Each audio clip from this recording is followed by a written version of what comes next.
Boa tarde a todos, bem-vindos a mais essa entrevista do Instituto Brasileiro de Direito Penal e Econômico. Meu nome é Luísa Borges Terra, eu sou vice-presidente desse instituto e hoje nós recebemos a professora catedrática da Universidade de Barcelona, professora doutora Mirentio Corcoy Bidassolo. Professora Mirentio, é um prazer recebê-la aqui.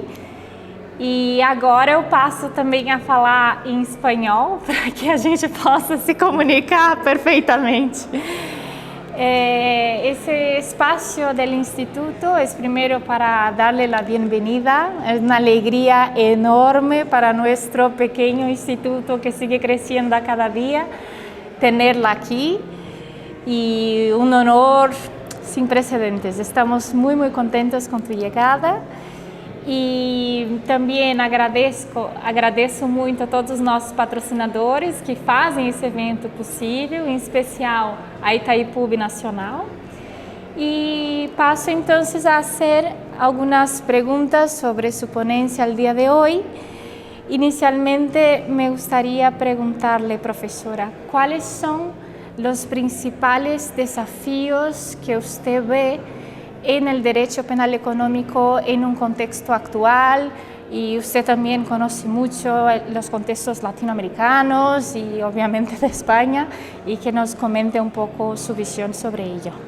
Muchas gracias.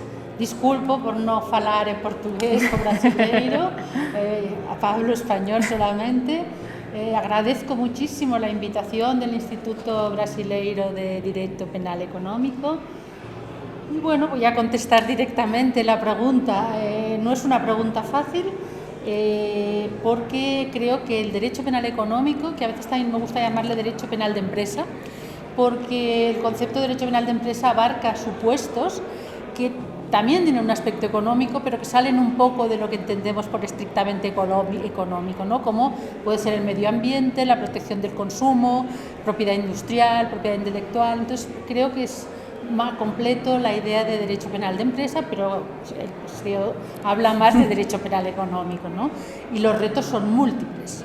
Los retos son múltiples tanto desde la teoría del delito, la entrada con fuerza del derecho penal económico ha modificado conceptos como la autoría, como la atribución de autoría, como la imputación objetiva, causalidad, como el elemento subjetivo del dolo, incluso de la imprudencia.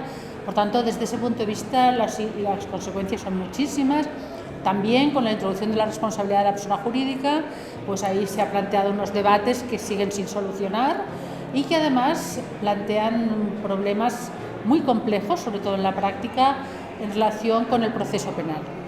En España en concreto, también en Italia, se han hecho modificaciones del proceso penal para asegurar las garantías también de la empresa, porque realmente es importante, ¿no? este punto de vista. Y luego también incluso desde la política criminal y desde la criminología faltan estudios hasta qué punto es importante esta responsabilidad de persona jurídica, realmente es eficaz, o realmente habría que hacer como han hecho en Alemania, por ejemplo, que ellos han impulsado la responsabilidad de personas jurídicas, pero ellos siguen haciéndolo como responsabilidad administrativa de las personas jurídicas. Entonces, es un tema complejo. En cambio, en Italia se llama responsabilidad administrativa de la persona jurídica, pero la consideran penal.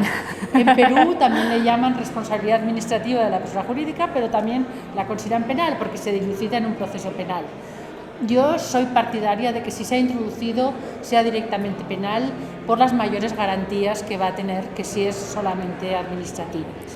No sé si he contestado toda la pregunta. Muchísimas gracias, profesora. La verdad es que los desafíos son enormes y claro, cada país tiene su propio contexto y como le comentaba, que aquí en Brasil adoptamos una teoría unitaria del concepto de autor y eso conlleva también algunas dificultades en la imputación de los delitos económicos y los problemas de autoría. Me gustaría muchísimo, si usted puede, que nos comentara un poco sobre los problemas de la adopción de ese sistema de autoría. Sí, yo creo que el concepto unitario de autor, bueno, es el más antiguo, ¿no? Es el histórico, ¿no? Pero precisamente creo que no encaja actualmente, ¿no? Y la realidad es que en la práctica luego se difumina de alguna forma, porque también en algunos países que también se defiende o tienen el concepto unitario de autor, luego cambian en relación con la pena, ¿no? Una mayor o menor pena, lo cual es totalmente inconsecuente, porque si el desvalor es el mismo, todos son autores, la pena tendría que ser la misma, no está justificada. Y también creo, desde el punto de vista del proceso, a mí me interesa diferenciar el derecho penal material y procesal, me parece uno de los errores fundamentales que tenemos en general en las universidades ya desde el origen, ¿no? Y es importante en el proceso que realmente se diferencie ya desde los conceptos, no únicamente la determinación de la pena, porque si no la inseguridad jurídica es total. Y además creo que en el proceso es importante tener las figuras centrales, es decir, a quién atribuimos este hecho como autor. Luego veremos si hay alguien que también deba responder por su participación, pero creo que quien tiene que definir el delito, el riesgo típico, es la persona a la que le atribuyamos el concepto de autor. Por tanto, el concepto unitario de autor no responde a estas necesidades. Bueno, la profesora ha traído seguramente muchas cosas para que los brasileños repensen nuestro sistema. Y profesora, nosotros tenemos un hábito en estas cortas entrevistas que hacemos para el instituto, que es preguntar siempre un consejo para los jóvenes penalistas que están empezando su carrera y que buscan aprimorarse, un consejo que su vivencia nos pueda conceder. Es muy difícil, esta pregunta es la más difícil. La pregunta trampa. La pregunta trampa, ¿no? Porque realmente yo lo que les diría, primer punto, que es si se dedican al penal se especialicen en derecho penal y que incluso si es en penal económico, en derecho penal económico. Claro, este consejo es muy fácil y luego en la práctica pues el tener los clientes que respondan a esta figura es difícil, pero creo que como objetivo, como meta, como goal que dicen los norteamericanos, creo que debería ser ese, ¿no? Y mantener siempre la ilusión.